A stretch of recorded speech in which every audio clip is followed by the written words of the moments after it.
যারা এই বিএনপির জন্য জীবন দিয়েছে, সন্ত্রাসীদের হাতে নির্মমভাবে নিহত হয়েছে। আমরা সেই পরিবারের কাছে আসছি, আমরা সবার কাছে ভোট চাই। বকুল সর্দার যদি আসে ইনশাল্লাহ আমরা এই হত্যার বিচার করবো ইনশাল্লাহ।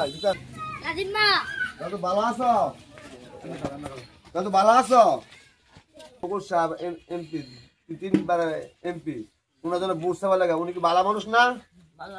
অনেকে তো ভোট দিতেন না দাদু।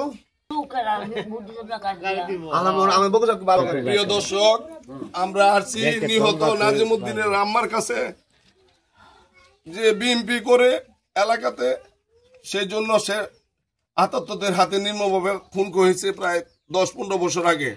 আমরা চাচ্ছি যদি সর্দার সাখাত হোসেন বকুল এমপি হতে পারে, আমরা সেই খুনের আপনার মানে সর্বোচ্চ বিচার চাচ্ছি।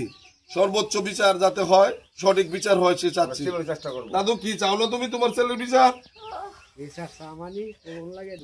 বিচার আমরা চাই, সবাই বিচার। আমরা নিম্নভাবে সেই হত্যার বিচার চাই, আর কিছু চাই না। এটাই কথা, ঠিক না দাদু?